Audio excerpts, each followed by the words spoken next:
Hello, good evening, and welcome to the Sunday night breakdown. Daniel Routledge and Dave Forrester with you.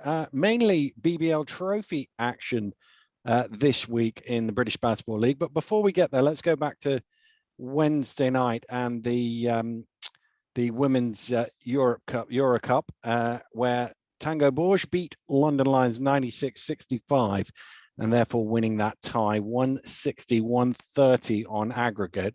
And Lions' campaign coming to an end. Obviously, no Joe Leedham-Warner, which was a real blow, A, for their chances, and B, for her, because that's going back to her old club. I almost don't really want to talk about the game. I'd probably rather reflect on their campaign as a whole, Dave. But, yeah, well, I mean, have you got something you want to say about the game first? Only that I think it was, unfortunately, it was predictable. That's not a knock on London at all, because, we'll talk, as you say, about them in due course. Bourges' defence was at a different level to what it was in the first game. And I actually thought London actually played one of their better games on the road. They played some games on the road where they're not really showing up during the European competition. And I thought they remained competitive against what was an exceptional team without, their kind of leader. I know Kennedy Leonard has the ball a lot, but Joe Leedham over the past 4 to 6 weeks has really become kind of a totemic figure for them in the way that she's played, in the way that she's led. And when I saw that she wasn't playing, I did fear for London, but I thought all in all, the fact that Bourges took them so seriously was a really positive thing. Yeah. And they clearly did. And I also kind of had the impression that, Bourges had been made aware that it wasn't really acceptable what had happened in London, because the way they came out and they were just totally zoned in. They didn't miss a shot. The defense. I mean, the difference in how hard it was for London to put the ball in the basket versus how hard it was for Bourges at the other end was night and day, really. Yeah, absolutely. And so the game was kind of done by half time, but nevertheless, I'm full of admiration for the way that London handled that leg of what was a very difficult game. And when you go back in their competition, they belong. They don't belong at the upper. If you look it back, they had the 30-point win in the first leg in the qualifiers against Gran Canaria. They had that first away game where they pulled out a tight one against Kelton. They beat Casters at home, and they obviously beat Bourges in the first leg. I mean, those are, when you line up the history of women's basketball from the UK in Europe, those are some of the best results we've ever seen. Yeah, and the positive thing about it was that effectively they've done it in the team with primarily British core. Let's look at this. Cassie Breen is American, but the rest of them, I'm not sure if any of the others are American.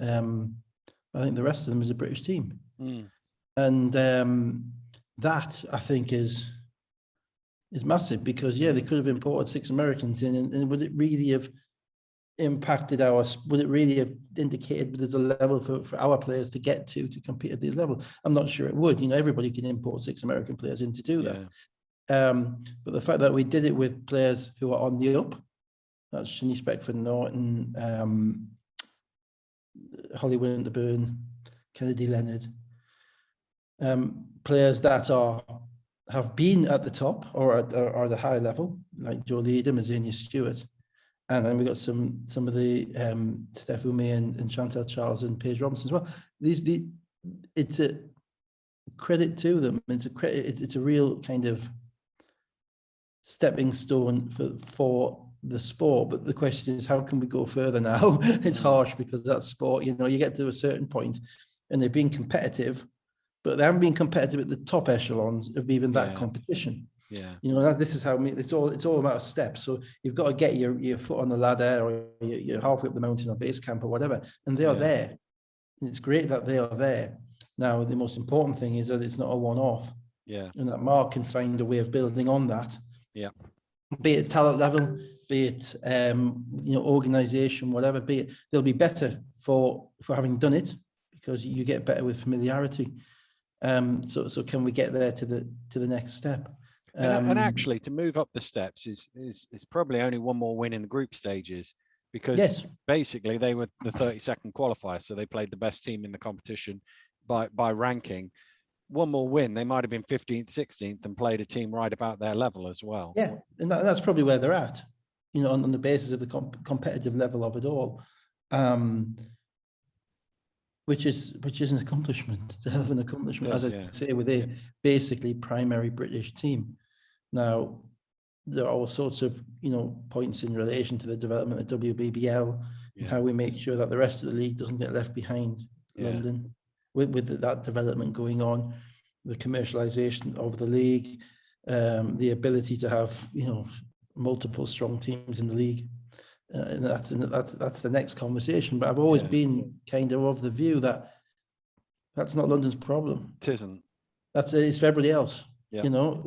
And you know, as I say, if they'd been doing that with 6 Americans or you know, paying millions or whatever, then maybe it brings an issue of competitive balance. But they've offered a program which is developing players that we need to get developed to play in Eurobasket. Yeah. Be it Kennedy Leonard, be it Shanice, be it Holly Winterburn, all those girls, and some of the bigs as well. And that can only be good. And it can only be good, you know. Now, as I say, I hope it doesn't go to waste, and I hope there's some significant planning, not just going on with London, which I'm sure there is, but everywhere else. Yeah. In the organisations as well, and that will be the when we can get the next team up to that level, and then the next team up to that level, and that there are multiple destinations for players to go to in this country. Yeah. And that's when we get to the next stage, I think. Well, a hat tip to them for a very good campaign. Let's move on to the BBL Trophy action starting on Friday night in Bristol, where it finished Bristol Flyers 71, Leicester Riders 68. And at some point, I'm going to call him Antoine Jameson, but Antoine Johnson was making his official debut for the Flyers in replacement for Mike Miller, who's out injured till at least the end of January. Connor Washington back for Leicester, and I've made much in recent weeks about Leicester's efficiency on offense. They were up to 10th in the points per possession stats in the world. It didn't look like that in the first quarter. In fact, for most of this game, but particularly in the first quarter, they really struggled to score, Leicester. Yeah. Firstly, credit to Brithoops.com. They've been putting some numbers out this week. I know I don't want to have a battle of the statisticians talking to one here myself, but they've been putting out some numbers and some graphs this week, which indicate just how good Leicester's offensive and defensive efficiency has been in comparison to the rest of the league. And this was an interesting game because firstly because it's a knockout game, secondly because Leicester coming off a 40-point win in Sheffield, and as somebody who's in the locker room for 10 years, nothing good ever comes off a 40-point win against a decent team. Nothing good. You know, it's immediately, you know, coaching panic stations, antennae up, what's going on, how are my players going, how you know, because even if they are feeling, even the player feeling good about themselves in the BBL can be a little bit dangerous. It's great. It's a balance. You can't be feeling too good about yourself because you're always going to be knocked down. And I thought Bristol, and again, Brithoops.com, Bristol demonstrated what Bristol's defensive rating is, and it's pretty good. And I thought Bristol played almost flawless defense in the first half, certainly in the first quarter. Most of the game, in fact. But in the first quarter, if I had to draw up, and I've talked about it often, of how would you guard Leicester in a perfect world, what would be the shot distribution you would give them? That would be it. They play with physicality, which was what you need, because you can't give Walker and Nelson Henry an endless kind of array of layups. But they also, probably better than any team I've seen this season, got out to the shooters. You know, so Mark Loving never got a look. Patrick Whelan didn't really get a look. They had the ability to defend with long defenders. So you have Ralph Thomas Edwards, who can switch on to Gino, or Trayon Jacob, who can switch on to Gino. And then you've got the big guys behind them, and they do pack the lane, and they are a physical team. And I didn't think Leicester were quite sharp enough at the beginning. I do think they played a little bit loosely in the first quarter. I think Gino's first shot was a 3 from the corner, which was an air ball. And you think, It's not to say you can't airball the three, but it's the manner, the shot that you take and the intent that you have behind it. But I thought I think in that quarter they gave up maybe a couple of looks to a couple of Mo Walker, a couple of Zach Jackson floaters, which, to be honest, he's a good shot. He's good at making a floater. That's the least of your worries. If you're forcing him to shoot one-legged 12-footers, you live with that. He might make some, he might miss some, but that's not going to beat you. And then not much else really. No, well, it was 16-10 at the end of the first quarter. 16-10, maybe a couple of those baskets were dumped down to either Walker or Nelson Henry, and that was it. And the manner in which they both managed to pack the lane and challenge the three-point shot was demonstrative in the result of the game, and it also impacted the way that Leicester's other guys didn't get going in the game, because as we've said, if you see a couple of open ones early, even if you don't make them, you're going to knock them down late. If you don't see them early, the opposite applies. And they didn't see them early, and someone like Mark Loving and subsequently Connor Washington and Mackenzie, they never really got in the game to have much of an impact. Well, Flyers got out to an 11-point lead in the second quarter, and I thought they were good value for that. But then they gave up 7 points in the final minute, and they got to the halftime. Leicester only 4 points down. I thought Leicester massively dodged a bullet there to only be 4 down. Firstly, Thomas Edwards was awesome in this game. I mean, the guys on the Bristol commentary pointed out, and they did a great job as well. I'll give them some credit. But I thought I talk about other commentators as well, but I thought the Bristol production, the Bristol commentary during the game was excellent. But Ralph Thomas Edwards was obviously a Leicester boy, and obviously this whatever's going on in his head about playing the Riders, I don't know. But I thought he played with both physicality and efficiency. And often he's physical but not efficient with it. In this game, he did everything. They were on point. Evans, I thought, was pretty good in controlling the pace.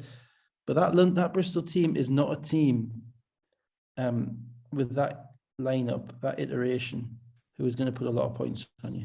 And during that, even during the second quarter, you're right, they were up 10, but the score was 35-25. Now, you're not holding Leicester to 50. I don't care. It's not going to happen. Not with the talent that they have. And my concern for Bristol throughout even the whole game, even through the third quarter, and we'll get to that in a minute, was that would they be able to score enough whilst they were defending their way they were, because they discomforted Leicester in every which way.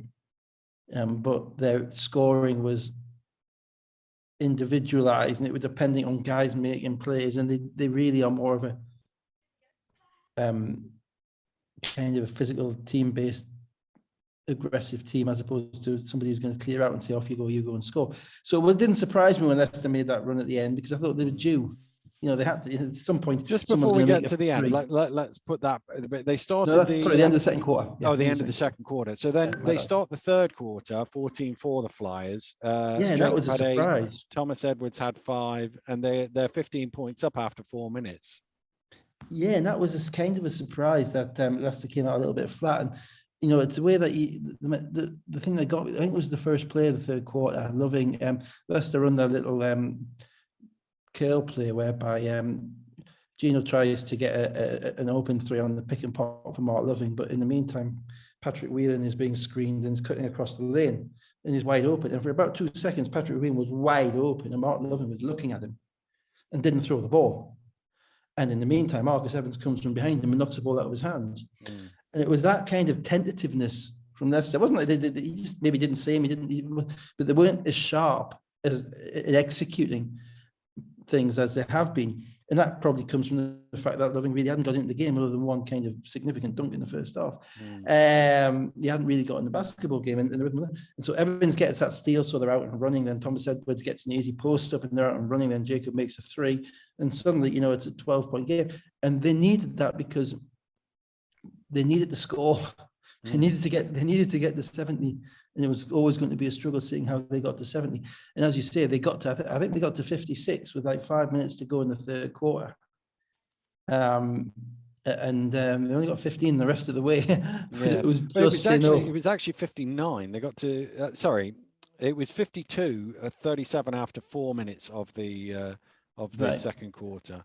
So they got 19 in the last 16 minutes. Yeah, but still won the game. That's important. Still won the game. So they needed those. They needed those kind of points on the run. I think Jacob got a dunk on the transition, and Leicester were just a little bit kind of discombobulated. The other guys coming in weren't getting the same looks. Adekoya missed one in the post. Bristol did a great job on doubling down on Walker, taking away the easy stuff from him, and did a good job also on impacting Crandall's scoring ability, because there was no lanes for Gino to go down. And if you actually thinking back in that game, how many times do you remember him getting down the lane and getting in the lane and making a play the way that he can? Not many.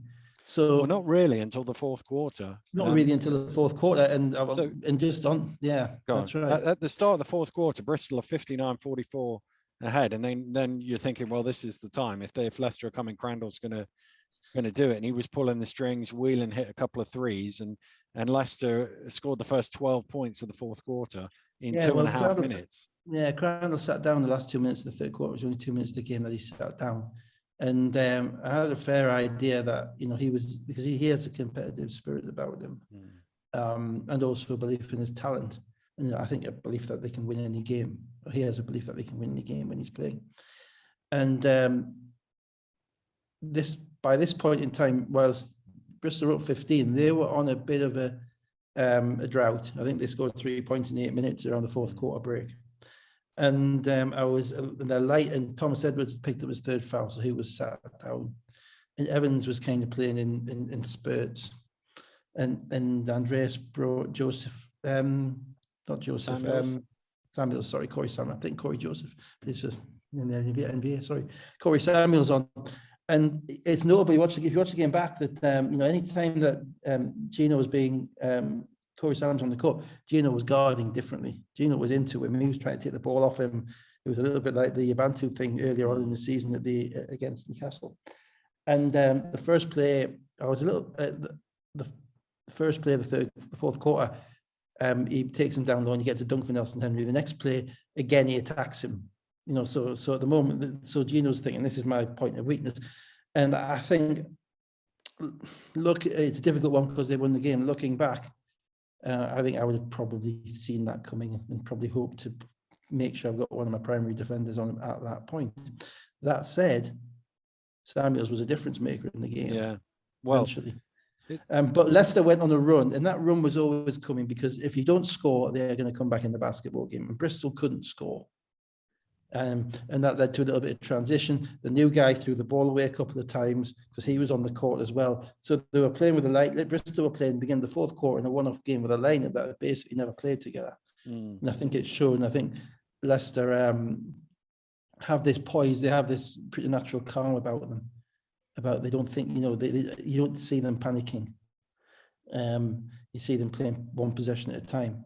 And it didn't surprise me that they came back. What kind of surprised me was that Bristol resisted it. Yeah. Well, they got it back to 3 last, 59-56. But then, as you say, Samuels, it was right at the end of the shot clock. Leicester had chased them around, gave them nothing. He was left open in the corner for 3, which you would say is the shot that you'd what they could have got. You'd give up. He doesn't shoot that many threes. He's in the corner, knocks it down, and suddenly they've taken it back out to an 8-point lead and a bit more breathing space. Yeah, a little bit of transition as well. But again, at this point, Gino was on it. I think the stat was he had 8 assists in the fourth quarter alone. And Leicester, and I think Nelson Henry may have been back in the game at this point with Adekoya, and they were beginning to space them out and they were beginning just to wear them down a little bit. And then eventually somebody got going with the 3-point shot, and that was Whelan. And Whelan got going off spot ups primarily. And when you're in a 66-60 game, a couple of threes is a sea change. So they came back. I think they tied the game. They tied the game with 4 minutes to go. It's 64 for all. It went Loving 3, Whelan 3, Whelan dunk. And then Samuels again. Flyers got the next 7 points. And they're out to 71-64. There's Leicester less than a minute to go, and you basically can't lose the game from here. But they gave it a good go. They did. Just before we got to that, I thought it was a massive play that Samuels made because Leicester on a run, and I think it was a tie game, and he basically you had took the ball on the screen and roll, and Walker was in the drop coverage, and you went past Walker, laid it in, and you attacked Walker the way you have to attack Walker, with quickness. You have to pull him out and try, and go past him. And he made a play, and his team. And some players, it's only 2 points, but some players are worth more than others.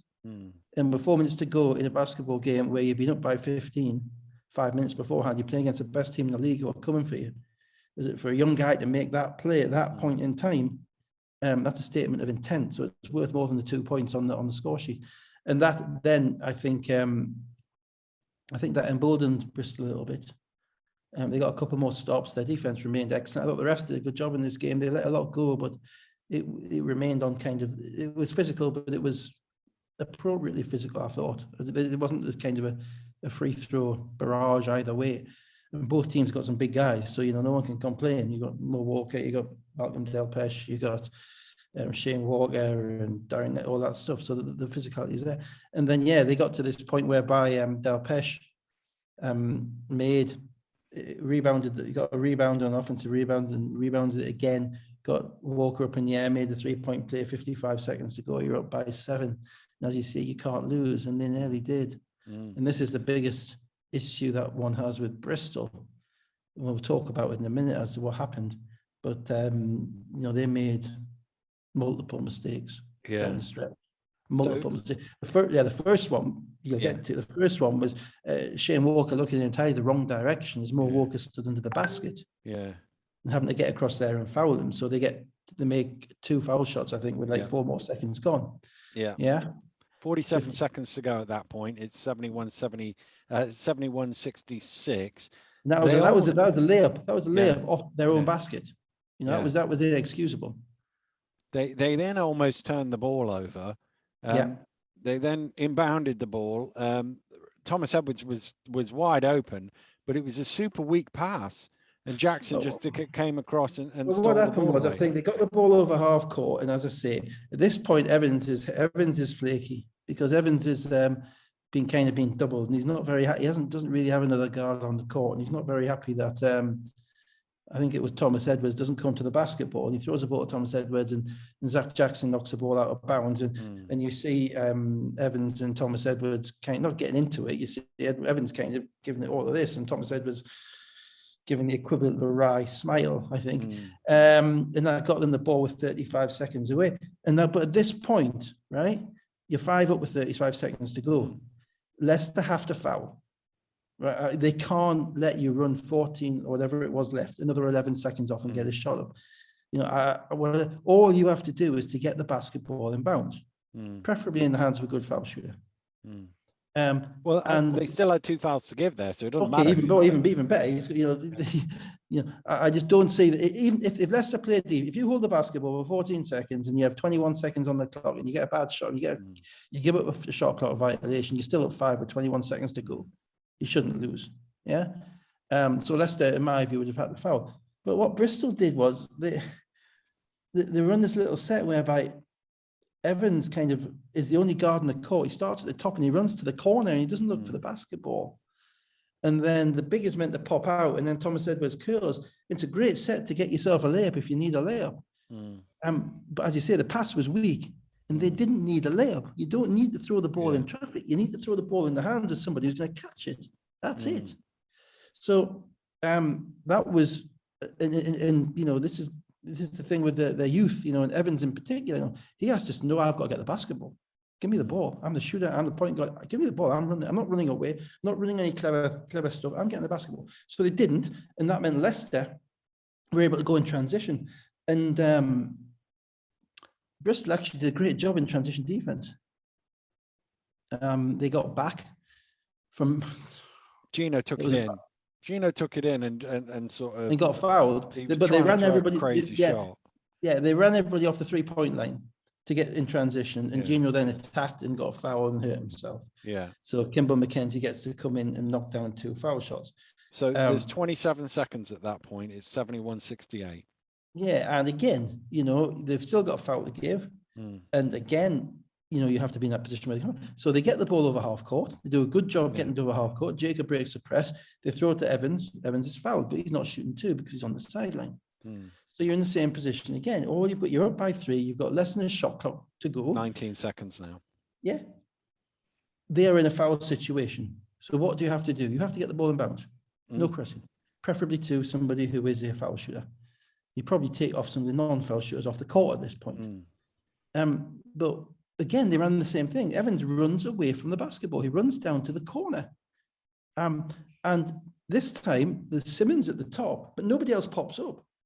Now, I can't remember who was inbounding the basketball, but they have literally no option other than to throw a pass to a guy who is already bound, who is already hemmed in by the sideline, and his defender, who happened, I think it was either Loving or Jackson, who is Jackson, who is long, who is a long defender, who has good hands and good instinct. On top of that, Evans didn't jump to the basketball to get it, and they turn it over again. Now, earlier on in this basketball game, Bristol had turned the ball over twice from their own baseline inbounds, thrown the ball in the backcourt twice. So that's 4 times in this basketball game that they've literally given the ball away because they couldn't get it inbounds. And the worst one with this one was it was a live ball turnover. And yet again, so Leicester now need a 3 to tie. And again, Bristol do a great job in transition. Yeah. You know, it's almost like because when Whelan first catches the ball, you think, oh, he's got a 3 there, and somebody came out to him and he had to just throw it across. And they went across and they went back. And then Thomas Edwards, I think, got out at Whelan and made a great challenge on the 3. It's almost like they were saying, look, we don't want to play offense. We'll just give you the ball, but we'll keep getting stops, and knock the ball out of bounds with 4.5 seconds to go. So again, great D from Bristol, but Leicester have just having been 7 down with 55 seconds to go. They've just had a chance to tie the game. In fact, they had 2 chances to tie the game with a single shot without having to put Bristol on the line, and Bristol haven't turned the ball over twice on the inbounds. That's not good. No, that is just not good. And so you get to the last play, which also was not good. No, very bad. To be blunt, I love what Rob did. It was, the best. You need the best plays are the simplest ones. There's not too much action going on. Basically, he puts Gino in the corner. He puts Mark Loving under the basket. Mark Loving's being guarded by Zach Simmons, who is a centre, who was used probably his whole life to standing under that basket and making sure that nobody gets a layup off the inbounds pass on the baseline, except you're up 3. And Mark Loving may be the best big man, but he's Dan Clark, so he's one of the 2 best big men shooters in the league, and in fact the best shooter on the Leicester team, even though he hasn't made any. So what happens is Gino cuts to the middle, which now he's not a threat because you're down 3, so you can throw Gino the ball. It doesn't matter. But Simmons holds as he's probably been trained, as his muscle memory is telling him to do. He holds there for a split second, and the play is designed for Loving to back up all the way to the 3-point line. And Simmons realizes, and he gets out there, but Mark Loving gets a great look. And he just doesn't knock it down. The reason he didn't knock it down was because of how well they defended him early in the game. And you can never, this happens with Leicester a lot because they don't beat themselves. So they're down, even when they're down late, and it happened last year in games, they were down when Ricky McGill dribbled off his knee and that type of stuff. They don't beat themselves, they stay in the game and they get good looks. So you can never assume that they're beaten, and they don't deliver, and they don't just foul the wrong guy just straight away because they have to. There's a plan, the plan is to they didn't foul in this because some teams would, with I'm just looking here what it was, 30 something seconds to go, would foul straight away because they know we've got to give 2 fouls here, so we haven't got time. They tried to force a turnover, tried to force an 8 seconds. That's right. And then when the ball got into the front court, they committed the foul. And then you get to defend the inbounds and try and get another steal. See, and that's smart. This is the difference of winning a game. Now, ultimately, they couldn't make enough shots to win that game. They scored 68 points. That's the reality. Bristol hit them in the mouth early. Bristol were focused. Bristol were locked into it. Bristol were desperate to win the basketball game. And Leicester were coming off a 40-point win and didn't get into it quickly enough, ultimately. I think Leicester will win this Friday because I think Leicester will have a memory of what happened last Friday. But it's a real. But the knock on Bristol, I'm afraid, is that you have to be able to close out a game better than that. If it's a 3-point game and a 2-point game and you make a play, you don't make a play, so be it. if you're up 7 with 55 seconds to go, it's going to bite you at some point, unless you get better at it. If you can't get the ball in bounds four times they in a were game, two very good looks to tie the game. The first one was more difficult than the second one, I think. Yeah. But two very good shooters with very good looks. But the 4 seconds one, day. from the 4 seconds one was out of a timeout. Yeah. And literally, you're going to be, you would literally say to your guys, you go stand on the 3-point line. Yeah. If they run inside the 3-point line, then, they're not going to look for that pass for a Firmus. If he wants to throw it to Gino to lay it in with 2 seconds to go and we're at 1, okay, I'll get the ball in bounds, we'll live with that. Yeah. Because they're not going to. Yeah. And it was, so it's that kind of game now, it's that maybe those matchups, whatever, you can't give that shot up to Mark Love. And whether he makes it, so be it. He misses, yeah, great, but you got lucky. And it's a shame because Bristol deserved to win the basketball game. Yeah, they did. It'd be nice if they'd finished it the way that they should have. Yeah. And that's going to be the next step in their evolution. So Thomas Edwards with 18 points. Evans had 17, 6 rebounds, 5 assists. Jacob, 12 points, 7 rebounds, 6 assists, and 4 steals. Patrick Whelan, 4 of 8 for 3 for 16 points. Mo Walker, 12 points off 2 shots, 2 for 2. The rest coming from the free throw line. That means he made him work for it. If you're Bristol, that's perfect. He made 8 of 8 foul shots. Great job, Mo Walker. But you got nothing easy, and you can't have Mo Walker getting easy stuff because that just opens up everything else for them. Leicester were 6 of 24 from 3-point range, shot 38% field goals, and Bristol outscored them. The one other thing is they had that Washington McKenzie thing again. Yeah. Both of them play, but neither of them are as effective as when one of them gets more minutes. And Connor was just coming back, so he hasn't played for a while, But they had neither of those guys on the court in the fourth quarter, apart from McKenzie right at the end when Crandall got injured.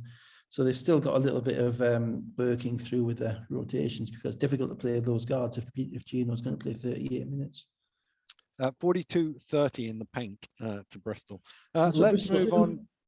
Let's move on to the game down at Surrey Sports Park, where it finished Surrey Scorchers 93, Derby Trailblazers 98, thus avoiding an upset, he says, tongue in cheek. No, Stanley Davis was back for the Scorchers. Derby obviously coming off the back of winning the Lynch Trophy in Sheffield last week. I've obviously got 3 games on at the same time watching this. I don't believe, and I might be this might be a fake recognition, fake memory or whatever, but I don't think I saw Surrey make a stop in the first half. Now, I'm obviously just flipping back and forward to that game, but every time Derby had the ball, they seemed to score. And they scored with either 15-footers or layups. Firstly, let's just say it out loud. NBL teams can play. Right? You cannot take an NBL team for granted. Not one who's been invited into the competition because you're in the top 4 last year. Not one who has guys who have proper pro experience, and a team that's playing well, is confident in itself. You have guys like, I know Malcolm from when he played at Northumbria, led Northumbria Division 1 league, 5 years ago. Raheem obviously has played at the very top level in relation to the top teams, not just playing in the BBL. Then you look at a kid like Blake Bowman, who was clearly a talented kid who went to college, came back, and he's back where he needs to be. The best guard on the court was Young King, who ran the game. And even someone like Jonas Dietrich, who's been in Leicester's program, these guys can really, really play. And on top of that, they are really, really motivated. And they're really, really motivated because it's their opportunity to show that they can really, really play. And they get another, and for someone like, Malcolm Smith, who had 30 in the Lynch final, he's got another 36 in this game. This is his chance to say, look at all these substandard Americans that Surrey have signed over the last 5 years. I'm here. And what are you doing? You need to look at someone who's going to give you the right effort all the time. So nothing that is said about Surrey is meant to take away or is designed to take away from the respect that Derby deserve for the manner in which they approached the game, for the energy that they showed in the game, and for the intensity that they showed in the game, which I'm afraid was sadly lacking with Surrey. And the giveaway is always the transition defense. Always the transition defense. And Surrey's transition defense was It wasn't. They didn't have any. It was somewhere between appalling and abominable. I'm not sure which is worse. It just, and the thing with transition defense is it doesn't take much. It only takes 2 steps. So if you are 2 steps, if you've got a team who's running out on you, and you are 2 steps slow in turning around and getting those first 2 steps in, they're gone. Particularly if they're relatively athletic, like Bowman is super athletic, even as a BBL comparison. Bowman is seriously athletic, long. Smith just simply worked harder than everybody on the court the whole game. He got fouled Robertson out in 7 minutes. And Smith's like 6'5", and Robertson 7 foot. He fouled him out in 7 minutes with his athleticism. They beating people to the spot the whole time. He has this 15-foot shot which they couldn't handle. Bowman made some shots. I think he's a bit of a streaky shooter, but he made some shots early. And I'm afraid Surrey at times they began to bicker a little bit.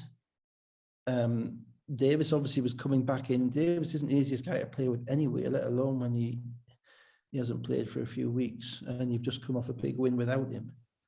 So there'll be, so there's always going to be growing pains in getting him back into it. There were times that they would kind of point at each other. Teo was non-existent in this game. 5 points, 5 rebounds against an NBL team. That's not the leadership that you require if you're Creon from your captain.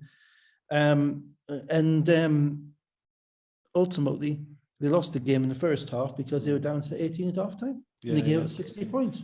It was 16 at halftime. Derby scored the last 8 points of the first half. It was 44-60. And to put that into some context, Derby have played 3 games in the trophy, 2 of them against BBL teams, and scored 67 points in both of those games against BBL teams. They had 60 at halftime. They scored 73 in the other game, but that was against Solent. So Smith takes them out, and then they started the second half with an 8-1, and it's 68-43, and I'm getting texts going, what's the biggest ever defeat of a BBL team by an NBL team? 37 by Solent. It was Solent. Yeah, it was. It was. Yeah. That was. I think it was 36, but I was like, it was only a couple of years ago. You must remember that. Why are you texting me to ask these questions? But to be fair to Hamrick more than any, I was about to say sorry in total, because there's 16 minutes to go and they're down 18, and then he hits 3 3-pointers, and suddenly, having been sort of mega focused on Leicester Bristol because of the way that game was interesting, you turn your head to that. Actually, this is getting closer and closer here. Yeah, Hamrick's interesting because he kind of came in a little bit late. I think he was maybe injured early. I don't want to tar them all with everybody with the same brush, but the impression I got when I saw him at Newcastle was that he's a physical guy and he plays hard, and his mentality is to play hard. And I'm not sure he's necessarily, in the Surrey offense kind of broke down to kind of my turn, your turn, you shoot it, I shoot it. Whether it be it 5 out, be it McLemore shooting off the dribble. They don't have Jameson there to throw the ball into inside. I'm not sure where he is at. I don't know if there's been an announcement about him. He just doesn't appear to have been back since Christmas. No. So they're playing down, and they're playing without Robertson. So they're basically playing without a big guy, and I'm not sure that gives them the best shot, because it means that they become very individualistic. They don't have a natural screen setter on the court, so they become, 5 out, and throw the ball to Teo, it's his turn. Throw the ball to Stanley, it's his turn. And that doesn't necessarily bring about good team togetherness. So you're right. Hamrick made some shots, and also Derby got a little bit tired. And again, the downside of being an NBL team is that they don't necessarily have the shot makers that a BBL team does. They had nothing off the bench as well. That was the other thing. A lot of big minutes in the starting 5. Yeah, and when I say a shot maker, somebody you can give the ball to is going to get a bucket without actually having to work for it. And Smith was the nearest one, but his buckets came off offensive rebound, and they came off kind of not being guarded properly on 15-footers and that type of thing. And and then you've got to find a way of creating a shot for Dietrich or Bowman putting his head down, etc. So I thought that Derby did dry up, and I think part of it was that Surrey couldn't play any less hard in the second half than they had in the first half, and I think they had to play harder. And also the desperation of playing from behind. At some point, you're kind of, F this comes into it, You also get so, that thing of for Derby, I'm sure it's when you get to that point where we're going to win this game, and the mindset sort of changes a little bit, and you try and conserve the lead. You have to keep scoring. Yeah, you have to keep scoring. You have to keep making those plays. And Surrey came back, but I didn't ever get the impression that they were going to go all the way back. No. I didn't. They did get it to 4, but it never looked like they were going to win. I have to say I'm going to give credit to Niall on the commentary because I really enjoy his intonations of desperation. He is becoming very adept at understatedly declaring his disappointment with Surrey's defence in such a way that may be like one of those dolphin calls where it's not apparent to like the ear of the general public, but I know I can hear it. This thing about one thing about being, I suppose, kind of a play-by-play for the same team is that you have to speak in a certain way. I thought he did a really good job of balancing the game that he was watching with what he had to say. So credit to you now. You don't get that much credit normally, but I'll give you some for this one. So Hamrick finished with 28 points and 8 rebounds. McLemore with 17 points.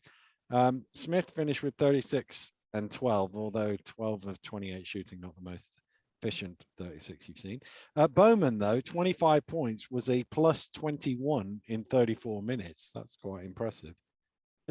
He's a serious, I mean, I've watched, obviously, I don't have the time amongst anything else to watch much of the NBL, but I watched the Lynch final. Had an interest in Newcastle, obviously, being in that, and watched that game. And I don't know what I know he went over to college and he's come back.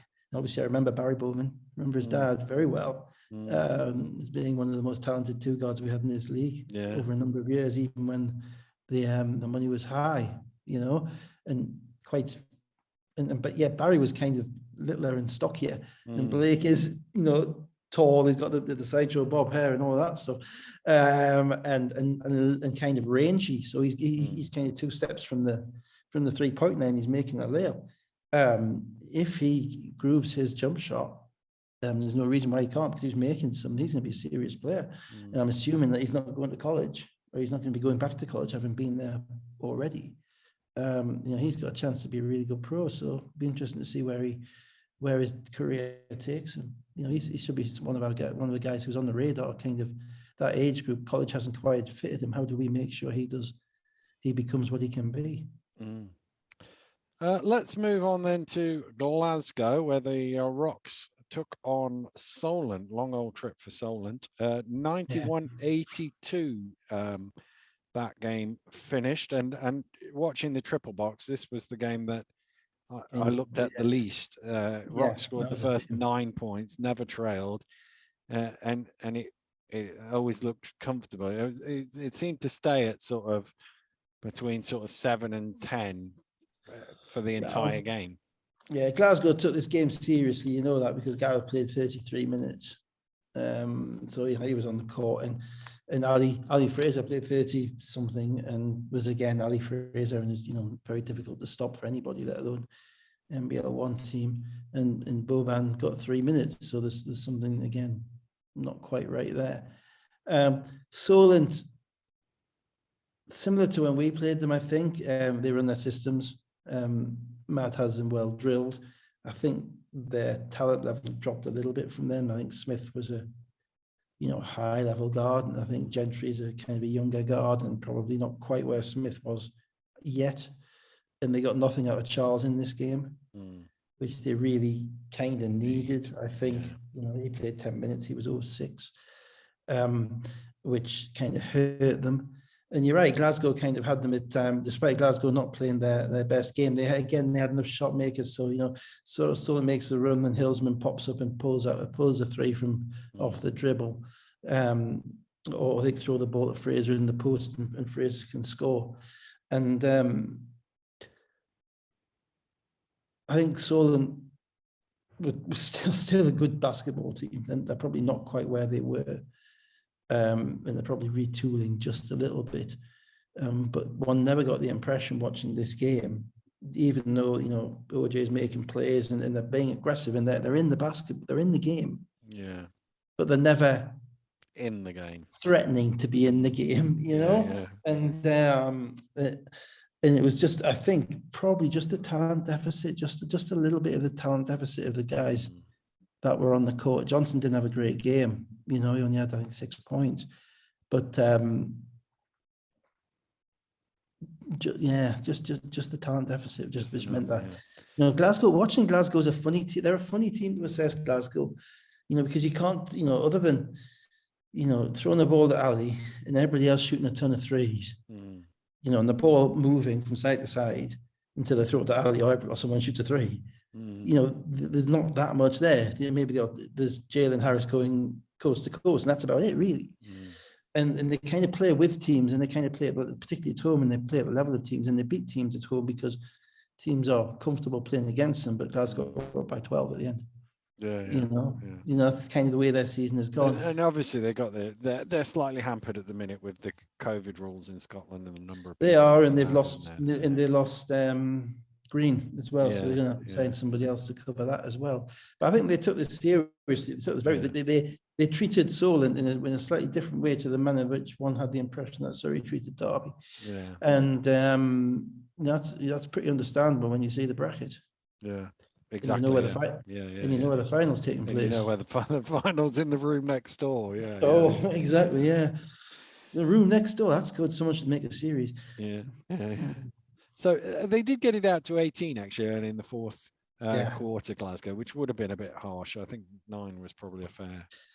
But that's why that's why you don't feel there's any jeopardy in the game. Because at that point, you know, they're playing double figures around that point in time. And Glasgow have enough control not to do anything daft at the end. Ali Fraser with 26.7 rebounds, Hillsman 16 and 11, Johnny Bunyan 4 or 5 for 16 points, 4 or 5 for threes. Johnny Bunyan, can't leave him.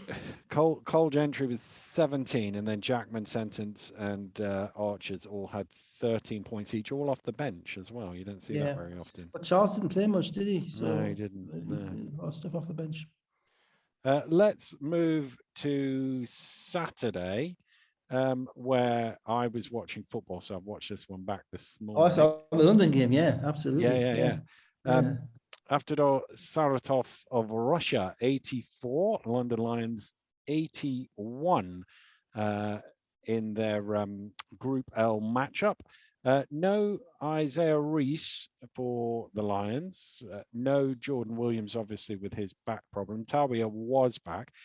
So you've been asking for a long time for Teague in the starting lineup with no Reese. He's got to be in the starting lineup, and he was. Yeah, you've just prefaced my "I told you so." You just spoiled it. And I thought he was a different player. I thought he had a control over the game that he didn't have when he was coming off the bench, when he was kind of mandated to impact the game quicker. I thought he made Kelly. I mean, Kelly was a different. He was really good. I walked on to Kelly's head. Compared, you know, if you pick the Kelly from Surrey to the Kelly in Russia, you wouldn't know it was the same player. You wouldn't know it was the same player. One assume. I mean, there's a number of things behind that. One, obviously, there's no that stuff that they've worked through after the Surrey game. Two, they've been on the plane for a long time, so they've got a lot of time to think about coming back and playing the game. And three, these European games are a shop window. You know, don't underestimate that. No one in Europe is going to give Kyler Kerry the big bucks for playing well against Surrey on New Year's Day. But playing at Saratov and playing like that and being a dominant big guy is a big thing. So, you know, against that background, and obviously with Dirk making his usual ridiculous number of threes in the first quarter, they managed to stay close.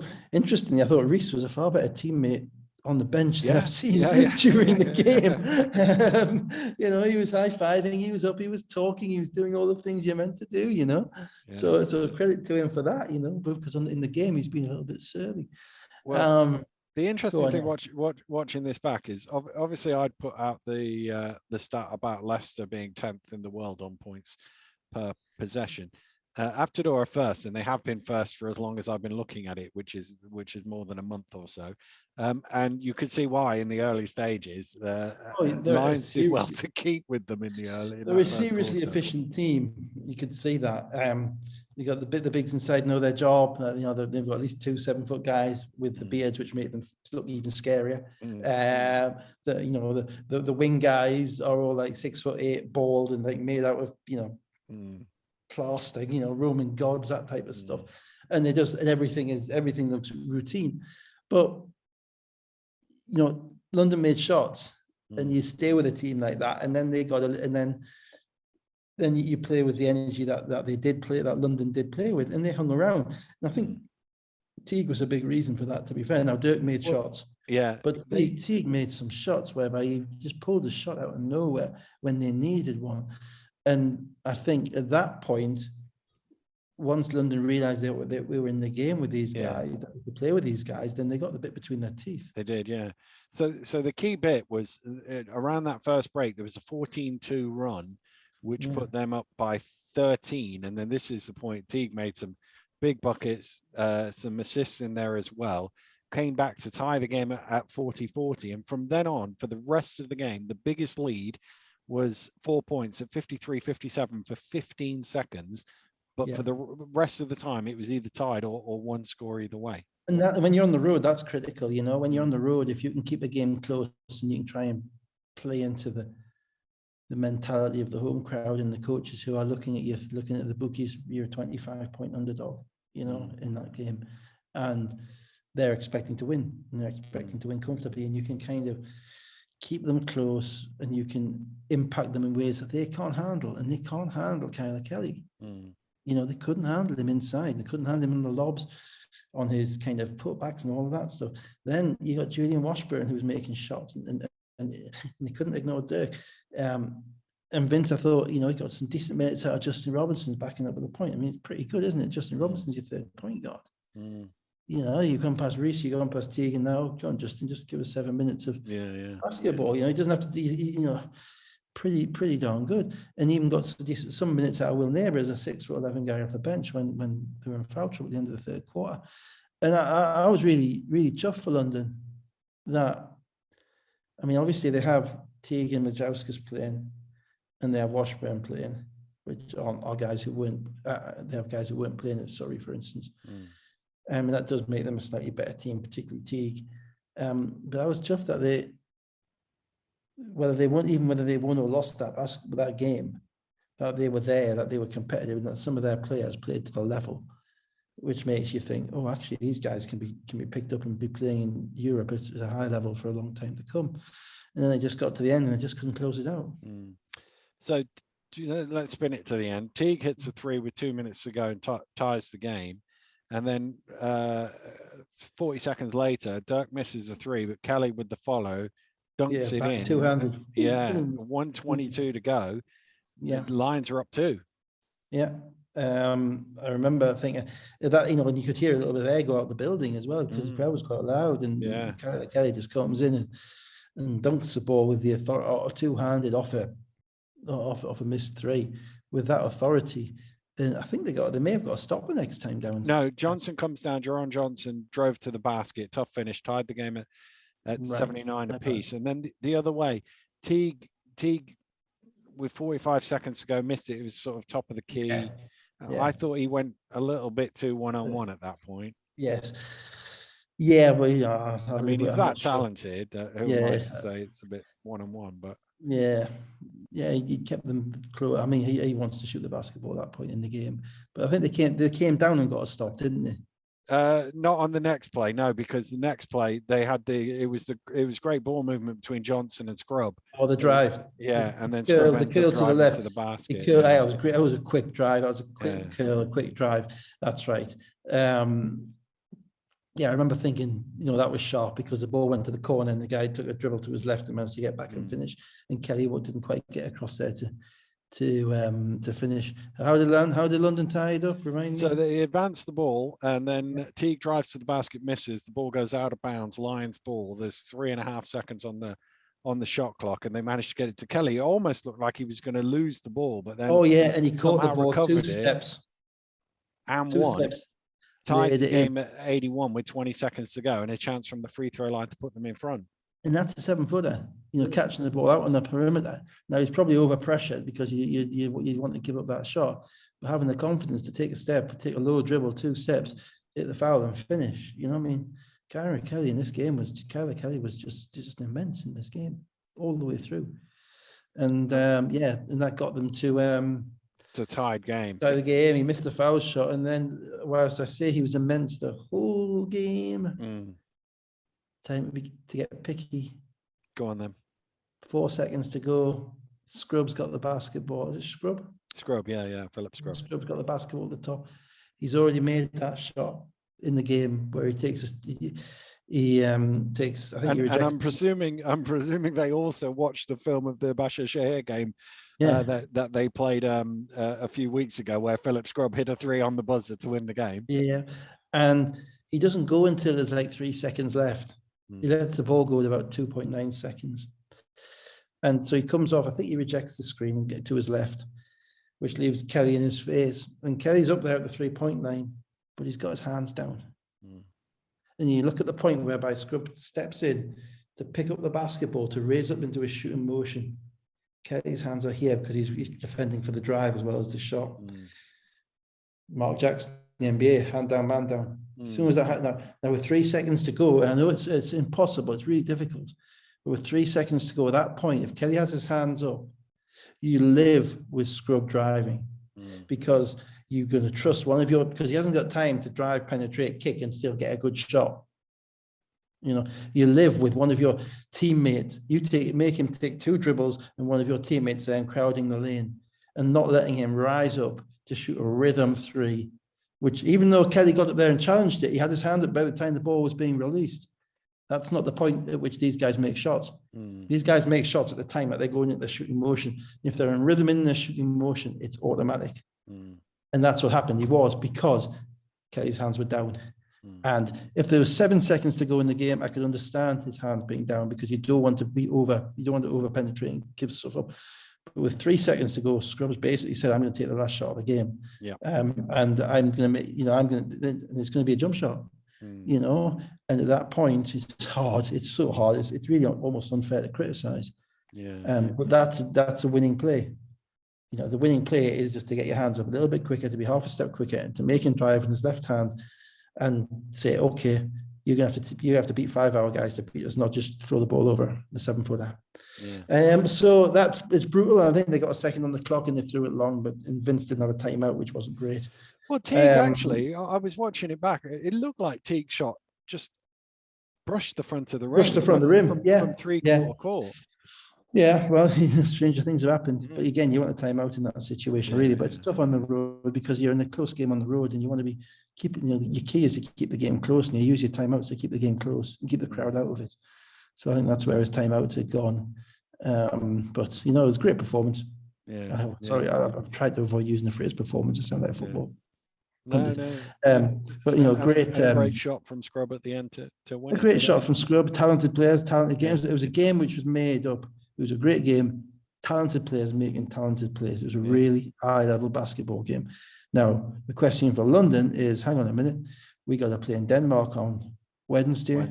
We got to play in Newcastle on Friday. We got to play in Leicester on Sunday. That game's been cancelled. Has it?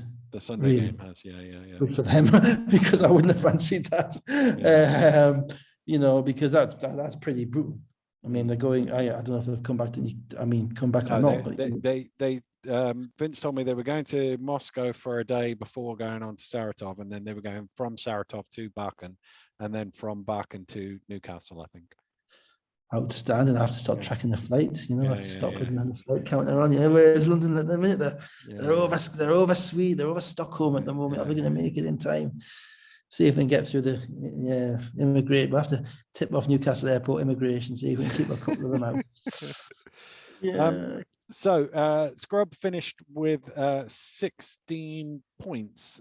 Johnson had 13. 4 guys on 10 points as well. It's a good spread of offense.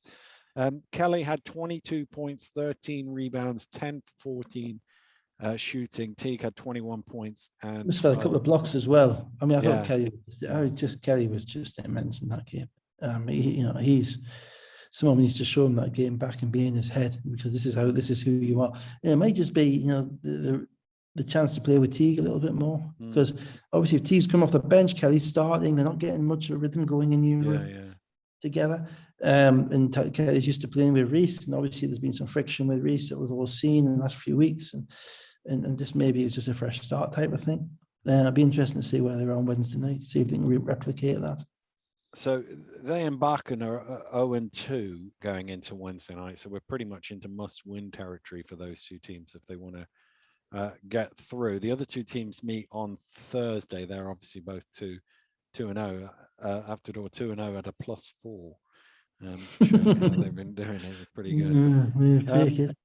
So let's move back to the BBL and the trophy games on Sunday, starting with Plymouth. Plymouth City Patriots 113, Basketball Wales 66. Amazingly not a scorigami. Full disclosure, my son was playing a game at 3:00, so I didn't watch any of this. I know that Antonio Williams made his debut. I know it was 26-18 after 9 minutes, and then 52-19 after 15 minutes, so a 26-1 run, but it was essentially what I would have expected in this game. Yeah, I mean, to be absolutely fair, Basketball Wales probably an NBL level 2 team, NBL Division 2 team. They've got a couple of guys some guys who play at Cardiff, who I think are in NBL 2. And unfortunately, because they're not a team, they don't play together, so they don't have the advantages of continuity either, in relation to playing games every week together. So that really leaves them a bit out there, It's like, should we send a Test cricket team to Australia without giving them a chance to play for 6 months? That type of thing. So you stick. Don't get me started. I battled on for a draw today. Yeah, they did. It's a fantastic thing. I mean, you have the world's best batsman bowling at the world's best bowler at the end. It's great.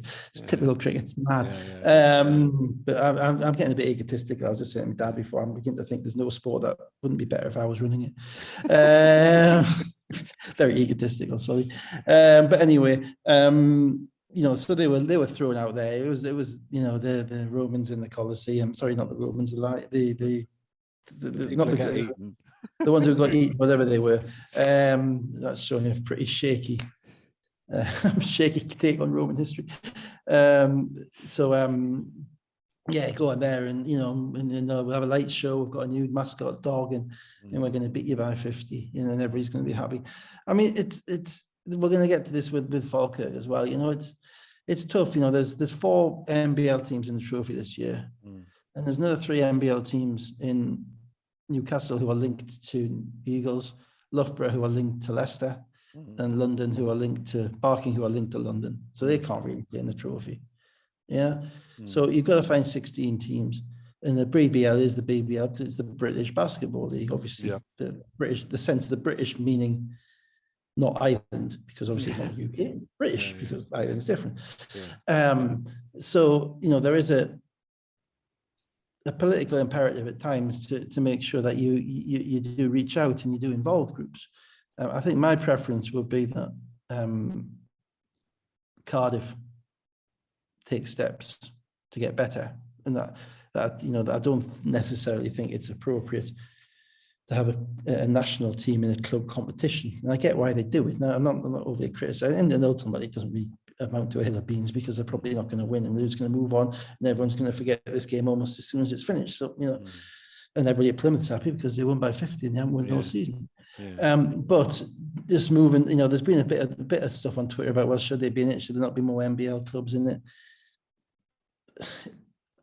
I think we do have an obligation. You go back to the point, and I can't remember who finished 5th last year in the NBL, but if it was probably Worthing, I think is probably the only other team. Worthing was 7th. That much I do know because somebody asked me the other day why they weren't in, and they definitely finished 7th.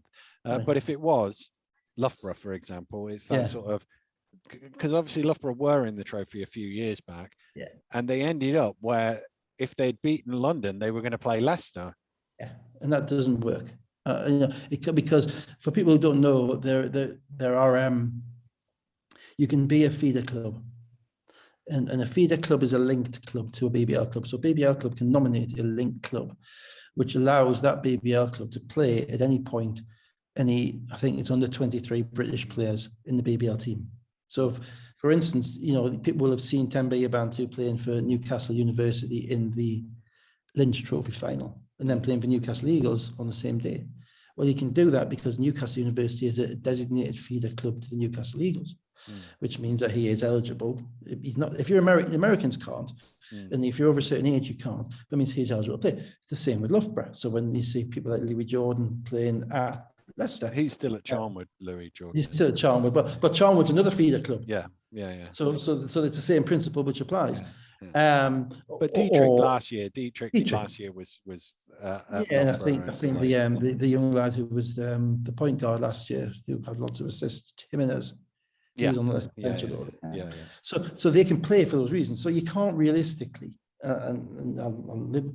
have a competitive structure where you can have a team who can basically field players playing against its feeder team. That to me is just nonsense. No. So they are ruled out. And that London Light Barking Abbey is the same. And so that's 7. That's 4 top teams. Then 3 other teams ruled out. And then I suppose if we're arguing between the difference between the 8th best team in the NBL and a team designed to support basketball in Wales, and there's an argument that we'll have a team to support basketball in Wales. I get that, but the best players playing for Plymouth. Isaiah Walker, who's been playing for Wales, is playing for Plymouth, and it's not really satisfactory that we have a situation. I've been there because at Newcastle when I was there, we played, I think, Dunfermline the last year I was there, and we beat them by about 70. Scored 130. They were beating us 3-2 at one point. And a couple of years before that, well. Didn't you get a non-BBL team like 4 years out of 5 or something? I couldn't possibly comment, but I wasn't doing the draw, so I wouldn't have any involvement. We did seem to pull the Scottish team a few times, which always made me think about warm balls in the warm not balls on my watch, mate. Definitely not on my watch. I mean, to be honest, the team we played the year we played against it was the other Scottish team. Absolutely, it was a game after Christmas. We played it at Northumbria University across one of the courts, and it might have been. And the only thing that was relevant was I was standing at the back bench desperately trying to get a 43-year-old Flanoy to come out of the game 4 minutes into the third quarter with the sub on the bench for 2 years. When one of the Scottish lads, who I think spent most of his day on a building site, landed on his knee and put him out for 6 weeks. And those games. You do have that slight worry as well of injury as well. And it wasn't deliberate; it was just actually, just one of those things that happened. So I'm not, anything which the bookies are starting as a plus 50. We really should be doing better than that. This was 42.5, by the way. No, in relation, it's 42.5. Just on the game, I watched a bit of it, but you didn't. So Plymouth, the new guy, Williams, started off at point guard. LVC came off the bench, which was interesting.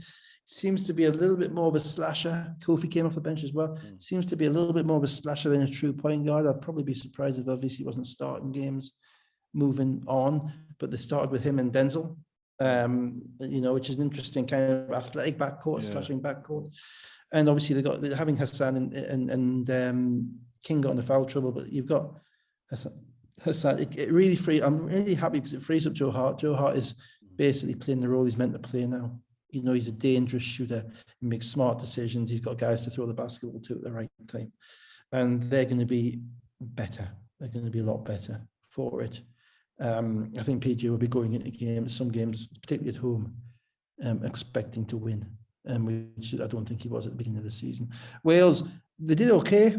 They competed. They struggled for ball handling. They struggled. I didn't watch the second half because for obvious reasons.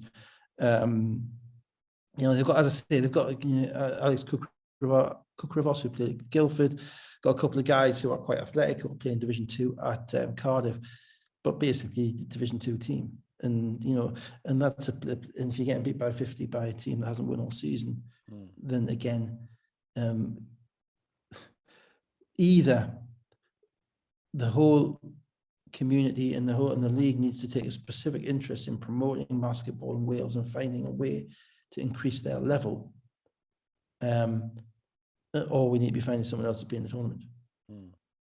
That's the reality of it. I'm not sure there's that many other teams to put in the tournament. That's the other reality of it, of course.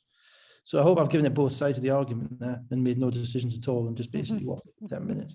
Let people make their own minds up. You be the judge. We did a lot more out of that game than I was expecting. Kofi finished with 22 points in 17 minutes. It did a lot in the fourth quarter, I think. Yeah. Denzel Ubiara with 26 of 7 shooting. Finn Porter led Wales with 16 points off 7 of 12 shooting. Sheffield 77, Manchester 90. Now my son's game ran long, so I missed most of this as well, unfortunately. Well, certainly what I saw. Yeah, I know, shocking. The bit I saw was largely irrelevant because it was just Manchester in front. But what you missed was Dan Clark had his injections before this game. To you, that's not suggesting any wrongdoing or drug taking. He was ready for this game, and to the point whereby he went off in the first quarter. Not only did he go off for 14 points, making every shot you could imagine, playing like a latter-day Kobe. He also went off at the referee every time he made a shot for not making a call for him as well, to the point whereby he got technical with 3 minutes to go in the first quarter, and he could have had 2 before that. And I was trying to basically pin my ears back and thinking, what's going on here? Because the intensity that Dan Clark showed, he basically carried his team in the first quarter. And you go back, I'd advise just go back and watch it. I mean, he beats them in every which way: spin moves, fadeaways, threes, you name it. I mean, he's just, he's a man amongst boys, best player on the court by enormous distance, and also clearly the most animated. And of course, then you go back and you think, well, hang on, have they played each other since the first game of the season, or the first 2 games, when Manchester got blown out in Sheffield by 30? And then the very next week, when Rodney Glasgow made a shot on the last second, and no doubt Sheffield are celebrating on Manchester's court. At that point. And it kind of clicked with me, because the very best, all the best players, all the best athletes, they have this little kind of chip inside them which stores stuff away. It might be a week, it might be a month, it might be 2 months, it might be 3 years, whatever. But it stores stuff away as to, hang on a minute, now we owe these guys one. And that, when I figured that out, and that might be entirely called amateur psychology, but I've seen too much of it. That was Dan Clark today. And Sheffield stayed in the basketball game. The new guy came off the bench, and he's a shooter. He's probably not quite what Williams used to give them, but he's probably a more stable character, I would suggest. They stayed in the game shot for shot in the first half. With Wallace making some threes, with Anderson making some threes.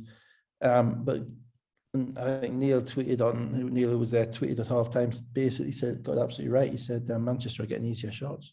And that was right. Sheffield were making tougher shots. And then Sheffield lost Bennett Cook as well, whose foot's in the plaster, I think, early, I think in the second quarter. And in the third quarter, Manchester became even as effective offensively. Josh Steele played really well, knocked down some shots. He's shooting a very high percentage from 3. You don't realize it because of the size that he is, but he really is an efficient offensive player. And they managed to lock down defensively. And it's really interesting watching their evolution moving on to the cup final, because this Artisan Clark lineup that is playing with Anderson at the 3. It is a physical force, it really is. And I've talked previously about the spacing and what they lose with McKnight, but you can see it beginning to kind of link together. And it helps when Dan Clark plays like he did in the first half and carries them, kind of linking together offensively. And if it fits offensively, then defensively, they're not going to get run out of the gym anymore like they were at London, like they were at Sheffield. Not with that lineup, not with then Lewis to come in on top of that. Not with Hudson to come in and play defense after that. They're a different type of team. but they're a team that could win the game in the way that you saw them win it, which was basically close it out at the end by playing enough defense whereby, Sheffield couldn't get within 10. Once they made one run, the game was done. Yeah. Well, the Giants had a 13-2 start to the second half and led 64-49, and I think it was at that point that I switched on. And bless John Timms for trying to imply that a comeback was imminent, but it never really looked that imminent to me. They didn't. They couldn't get in transition, Sheffield. If you're that back, you need a couple of energy players defensively to get you going, and maybe a 3 in transition or something like that. But they just kind of went possession for possession. Manchester run their stuff, and the times that Manchester's bench was a little bit rickety, missed some shots, but Sheffield weren't able to capitalise. And again, a lot of this comes down to the amount of size that Manchester have on the court. They are big in all positions. Apart from Armstrong, who was just quick. Steele, Anderson, Artisan, Lewis, Clark, Will Saunders was excellent in this game. He didn't actually knock down a tremendous amount of shots, but his energy was all over that place. He blocked his shot in transition in the first half, and I just thought he was great. And that's like, everybody apart from Armstrong and Hudson and Whelan, I'm not sure if Whelan played, I didn't see much of him, is 6'5" or 6'6". And the bigs are 6'9" or 6'10". And that means if they're healthy and they're fresh, they're playing defense. And I thought they're a work in progress. They've got an American spot. It's tough gig to see what you do with that American spot. Would you even use it at this point in time? Would you want to bring somebody in 3 weeks before a final? Because history says that generally doesn't work. No. You need to get games. They've got to make that decision within a week, don't they? So my sense of it is I always thought they had too many players anyway. So yes, I might be. You got too many players. You don't necessarily want to lose a 21-point a game scorer, though, do you? No, there is that. That's the it's which guys you're going to drop off. But yeah, I agree. I mean, it might be 90 without. Say again. They weren't lacking scoring, were they? They still scored 90. No, and that's the thing. And I'm saying if they got, how many did they end up in this game with? 90. 90, yeah. Yeah, well, if they end up with, if they're going to score, and I'm saying if they're going to score 90 with this lineup, they're a seriously dangerous team because their deficiencies with this lineup are offensive, not defensive. That's not a deficiency is the wrong word. The gap is offensive, not defensive. Defensively, they're really good. But if they get to 90, they're going to win games, and that's not where they were 6 weeks ago. No. And that's the evolution of a team. And we used to call it addition by subtraction. There are some times that losing a player makes you better. I'm not precisely sure that we're at that point with McKnight, because there's not been enough of a sample size to determine that yet. But it is something which does occur. It is absolutely nailed on. It happens. You take a player away, you get better.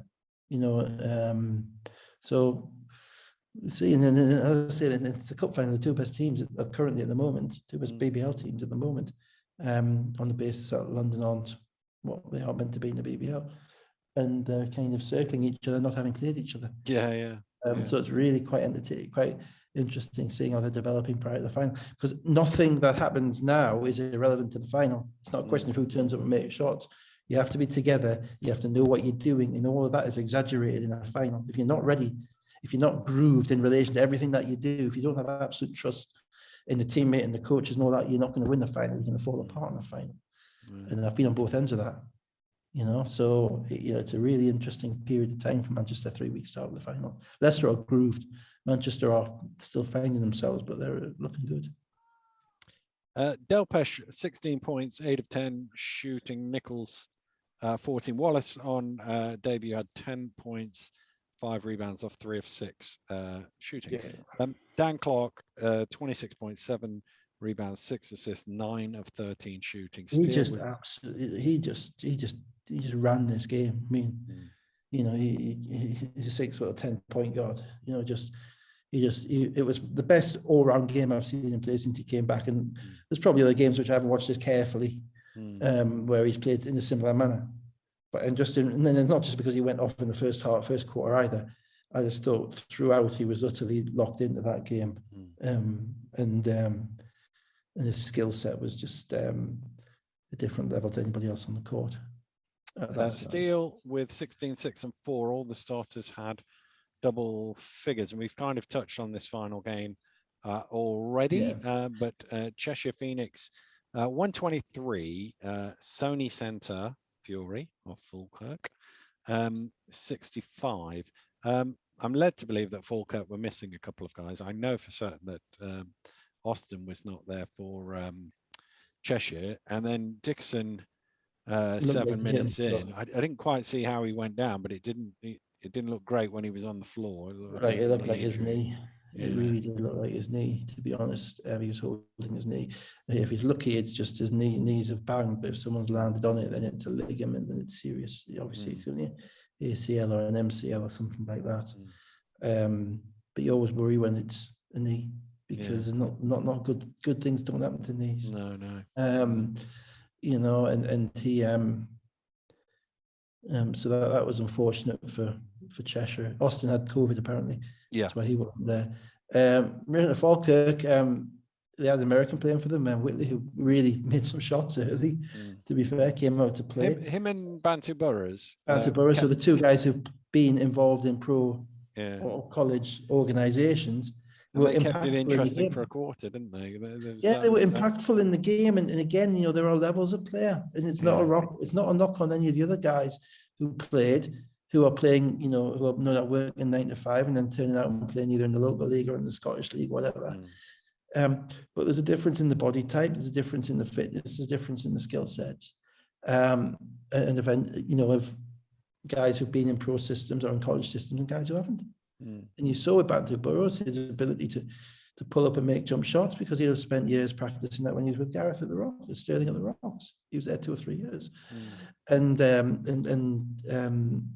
you know, Whitley made threes, and it's his showcase, so he gets to show the plays he can make coming from a small college.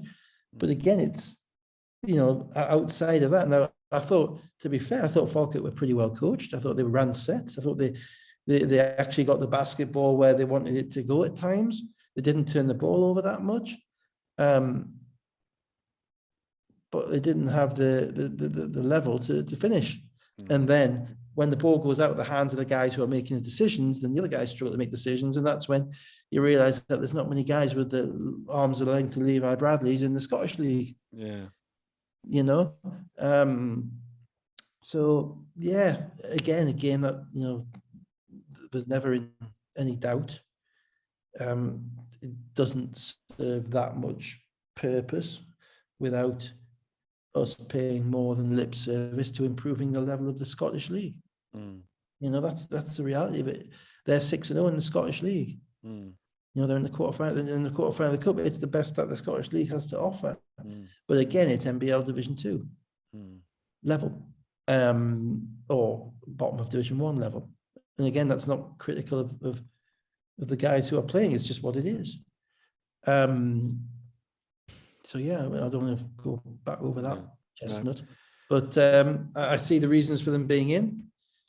But I also, you know, I remember there was a couple of years ago, Plymouth went up there with a superstar team, and, you know, won by about 80 or something. You know, it does slightly devalue competition when the first round game can be Bristol v Leicester, and Newcastle v London, and Sheffield v Manchester, and then on the other hand, Cheshire versus Falkirk. You know, these games are not comparable. I'm not sure what the answer is. No. Sorry. 17-4 run in the second quarter. It was 45-24 and basically done from there. The only question was whether Cheshire would get their biggest ever victory, and the answer to that was yes, surpassing the previous best, which was 110-54 at London Capital in March 2009. Teddy Raffle, 20.7 rebounds, 7 assists. Bradley had 16 and 10. They had 8 guys in double figures. They made 23 pointers from 43 attempts. None of that matters as much as Dickerson's injury. His injury, yeah. You know, that's the reality of it. Yeah. You know, moving forward, you know, and yeah, that can happen in any game. So you have to be, sanguine about it. You know, it can happen in a game. You have to try and rationalize it, but it's still frustrating as heck. You know, to lose a guy potentially because there's a cost to it. If he can't play, if he's out for the season or he's out for a significant period of time, you got to bring a replacement in. You got to fly him back home. You got to look after him medically. You know, there's a cost to all this stuff, and injuries hurt. Trey Whiteley with 22.7 rebounds. Bantuborough had 21 points, and that is that for the weekend in the British Basketball League. So Dave and I will wrap it up here. We will be back next Sunday night to do it all again. But for now, have a great week, and we will see you next Sunday. Goodbye.